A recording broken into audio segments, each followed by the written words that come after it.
Good morning, नमस्ते India. मैं आपका दोस्त, आपका होस्ट, आप सभी को स्वागत करता हूं। Justification by faith and evangelistic media ministry प्रस्तुत करता है हर दिन का शुरुआत खुदा के वचन के साथ, दैनिक वचन बचना और बचाना। आज 17 अगस्त 2022 बुधवार। आज का विषय है जीवन और ईश्वरीयता के लिए सब कुछ। वचन लिया गया है दूसरा पत्रस का 1:3। यहाँ पे इस प्रकार लिखा गया है, क्योंकि उसकी ईश्वरीय सामर्थ्य ने सब कुछ जो जीवन और भक्ति से संबंध रखता है हमें उसी की पहचान के द्वारा दिया है, जिसने हमें अपनी ही महिमा और सद्गुण के अनुसार बुलाया है। वचन पढ़ाई सुनाए पे खुदा बना आशीष करे। देखिए, हमारा जीवन जो है, हम आज देख रहे हैं, हमारा जीवन ईश्वरीयता के लिए सब कुछ। हमारा जो आत्मिक जीवन है और हमारा जो शारीरिक जीवन है, ये सभी कुछ जितना भी है सब खुदावन का हाथ में है और खुदावन ही इसे चलाता है बोल के हम आज देख रहे हैं। और इसके बारे में हमारा अपोस्टल पॉल ने काफ़ी अच्छी तरीक़ा से खुदा का जो डिवाइन पावर के बारे में उसने अच्छी तरीक़ा से लिखा है। 2 पीटर में जो कि हम पढ़ रहे थे, अच्छी तरीक़ा से उसने लिखा है कि खुदावन क्या है और खुदावन को क्या चाहिए, खुदावन को किस तरीक़ा से हम पुकार सकते हैं। ये सब इत्यादि बातें इसमें हम जान सकते हैं कि खुदावन के पास जो पावर है, जो सामर्थ्य है, वो एक डिवाइन सामर्थ्य रखने वाला खुदा परमेश्वर है बोल के हम ये जान सकते हैं। और हमारे जो शारीरिक के साथ साथ आत्मिक का जीवन के लिए भी खुदावन के साथ हम जा सकते हैं। और उसने काफ़ी हमारे साथ वाचा बांधा है कि वो हमें हमारा जो पाप भरा जीवन है उससे निकाल देगा और वो निकालने का सामर्थ्य रखता भी है। यदि हम खुदावन यीशु को पहचाने तो हमें मदद होता है कि हम एक ईसाई जीवन है उसको हम अच्छी तरीक़ा से जी सकता है। और जब हम खुदावन यीशु को जानते हैं तो हमारा जो पाप भरा जीवन से हम निकल सकते हैं। जब हम खुदावन यीशु को जानेंगे तो हम हमारा पाप भरा जीवन से भी निकलने के लिए बहुत अच्छा मदद होता है, बहुत बड़ा मदद होता है।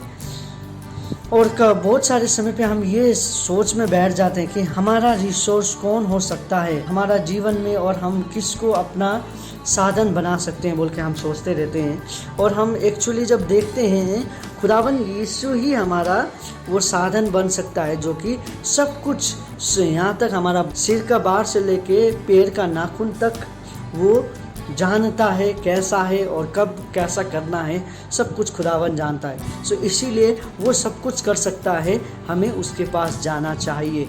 जो कि हम जानते हैं कि खुदावन यीशु हमारा साधन बन सकता है, हमारा साधन भी है बोल के हमारा जीवन जो ईसाई जीवन जीने के लिए वही एक साधन है बोल के हम ये जान सकते हैं। और जब हमें एक दोस्त का आवश्यक होता है, जब हमें एक परिवार का आवश्यक होता है, जब हम निराश हो जाते हैं, जब हमारे आगे पीछे हमें सामर्थ्य देने वाला कोई होता नहीं है, हमें बहलाने वाला कोई होता नहीं है, हमें समझाने वाला कोई नहीं होता है, उस समय पे भी खुदावन यीशु बड़ा काम करता है। खुदावन यीशु हमें वो सब कुछ देता है। वो हमारा दोस्त बन जाता है, वो हमारा माता पिता बन जाता है, वो हमें सांत्वना देता है, वो हमें सिखाता है हमें कब क्या करना चाहिए बोल के।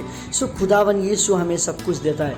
हमें जब ज्ञान का आवश्यक होता है तब खुदावन यीशु हमारा साधन बनता है, ज्ञान का साधन वही बनता है। और जब हमें अपना माता पिता का जो प्रेम चाहिए तब भी खुदावन यीशु हमारा माता पिता का प्रेम का भी काम करता है।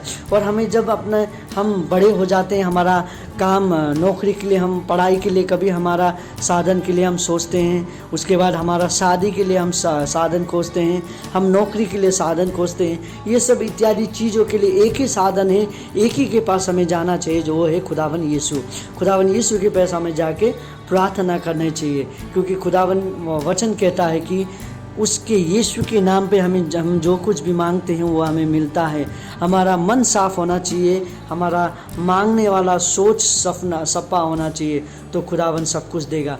देखिए, हमारा काम हमें इस तरीक़ा से सोचना चाहिए, जो ऐसा काम हमें खोजना चाहिए जो कि खुदावन का नाम उसमें बड़ा हो, खुदावन का काम उसमें हो बोल के हमें वो साधन खोजना चाहिए। और उसी के साथ साथ हम मैरिज के लिए जब हम जाते हैं, बहुत सारे समय पे हम अपना पसंद को रखते झुकते हैं खुदावन के आगे, खुदावन मुझे ये लड़का पसंद है, वो ये लड़की पसंद है बोल के हम कहते हैं मुझे इससे ही शादी करना है। नहीं, एक विश्वासी का प्रार्थना इस प्रकार नहीं होता है। एक विश्वासी का प्रार्थना ये होता है कि खुदावन मैं इस लड़की या इस लड़का को पसंद करता हूँ, ये मैं चाहता हूँ कि मैं इससे शादी करूँ, पर फिर भी मेरा इच्छा नहीं, खुदावन आपका इच्छा पूरा हो बोल के एक विश्वासी का प्रार्थना होना चाहिए। तो खुदावन उसमें आशीष करता है और खुदावन आपका जो इच्छा है उसमें वो खुद का इच्छा भी रखता है और उसमें आप जीतेंगे और खुदावन आपको आशीष करेगा। और इसी प्रकार से हमारा जो ज्ञान हम मांगते हैं, खुदावन से ज्ञान और बुद्धि जो मांगते हैं उसका साधन भी खुदावन ही दे सकता है, क्योंकि वचन कहता है कि ज्ञान और बुद्धि उसी से मिलता है। जो खुदावन का भय मांगता है ज्ञान और बुद्धि उसे मिलेगा बोल के वचन कहता है। सो खुदावन हमारा सामर्थ्य है, खुदावन हमारा जीवन है, खुदावन हमारा पवित्रता का भी एक जरिया है, जो साधन हम कह सकते हैं। पवित्रता जीवन जीने के लिए खुदावन यीशु ही हमारा एक साधन है। तो बहुत सारे समय पे हम कहते हैं, हमें अच्छा भी लगता है कहने के लिए, ओह काश मैं ये काम कर सकता बोल के हम कहते हैं, लेकिन खुदावन यीशु कहता है कि यस आप कर सकते हैं और आप ही कर सकते हैं बोल के खुदावन कहता है। वो करने के लिए हमें क्या करना चाहिए? हमें अपना जीवन को ईश्वरीयता में जीना बहुत ज़रूरी है। हमें एक मैच्योरिटी लाइफ जीना बहुत ज़रूरी है। एक प्रभु का एक जन होके ईसाई जीवन जीना बहुत ज़रूरी है, क्योंकि वो हमारा साधन है, क्योंकि वो हमें साधन देता है, क्योंकि वो हमारा सामर्थ्य भी है। सो हमें बहुत सारे समय पे सच्चाई यही है कि हम बहुत इंसान, चाहे वो जितने बड़े प्रभु का लोग क्यों ना हो जाएं, सभी के जीवन में जो शैतान है काम करता है। शैतान है बड़ा काम करने का कोशिश करता है, जो कि यीशु का जीवन में भी किया था, पर यीशु से जीत नहीं पाया। उसी तरीक़ा से हम में भी ये शैतान काम करना चाहता है, लेकिन हमें शैतान को काम करना नहीं देना है, क्योंकि खुदावन हमारे साथ है। खुदावन हमें आशीष करता है, खुदावन हमारा सामर्थ्य है, खुदावन हमारा बल है, खुदावन हमारा घमंड है, खुदावन हमारा सब कुछ है बोल के कहता है आज का वचन। सो खुदावन ही हमारा सब कुछ है। एक ईसाई का जीने का कारण ही खुदा है।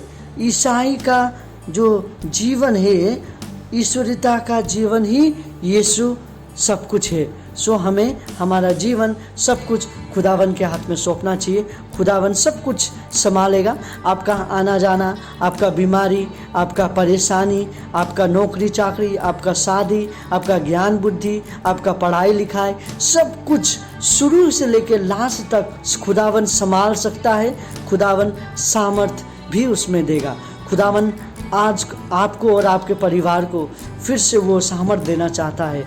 वो आपका एक रिसोर्स बनना चाहता है, साधन बनना चाहता है। खुदावन हमारा साधन है। सो वो आपका साधन बनना चाहता है। क्या आप उसको अपना साधन बनाने के लिए तैयार हैं? यदि आप तैयार हैं तो आइए हम प्रार्थना करें छोटी सी। खुदावन आपको धन्यवाद देते हैं ये दिन और समय के लिए आपने जो हमें दिया। अभी हम प्रार्थना कर रहे थे, वचन देख रहे थे कि आप हमारा सामर्थ्य है। आज जितने लोग प्रार्थना कर रहे हैं खुदावन, उन सभी को आशीष कर। वो आपका साधन, वो आपने जिस तरीक़ा से उनको कहा, वचन आज का वचन जो कहता है कि आप हमारा साधन है खुदावन। सो आज जितने लोग प्रार्थना कर रहा है उन सभी का भी साधन बनिए, उन सभी का एक जरिया बनिए। और खुदावन कितने लोग आज परेशानी में हैं, कितने लोग बीमारी में आज बैठे हैं, कितने लोग आपसे प्रार्थना कर रहे हैं घुटने टिक के, पिता उन सभी को आशीष कर, उन सभी को आप चंगाई कर बोल के आपसे विनती प्रार्थना करते हैं। और कितने लोग आज आपको पुकार रहे हैं उनके परेशानी में, उनका कितने लोग अपने शादी के लिए प्रार्थना कर रहे हैं, कितने लोग अपने पढ़ाई के लिए प्रार्थना कर रहे हैं, कितने लोग अपनी नौकरी के लिए प्रार्थना कर रहे हैं, कितने लोग आपसे ज्ञान और बुद्धि मांग रहे हैं। उन सभी को आप साधन हैं, आप साधन बनिए, जरिया बनिए और उन सभी को दीजिए बोल के आपसे विनती प्रार्थना कर रहे हैं। उन सभी को आशीष में रख, उनके परिवार को आशीष में रख। आपको धन्यवाद देते हैं। ये छोटी सी प्रार्थना हमें प्रेम करने वाले यीशु की उच्च और पवित्र नाम पर मांगते हैं, आमीन। देखिए आज खुदावन आपका साधन बनना चाहता है, खुदावन आपका सामर्थ बनना चाहता है। खुदावन आपका शुरू से से लेकर लास्ट तक वो अल्फ़ा और ओमेगा है, वो आपका अल्फ़ा और ओमेगा बनना चाहता है। क्या आप उसे अपना अल्फ़ा और ओमेगा बनाना चाहते हैं? तो खुदावन से हमेशा दुआ करिए। खुदावन आपके और आपके परिवार के साथ हैं। आपको और आपका परिवार को खुदावन आशीष करे। आपका दिन शुभ हो। धन्यवाद।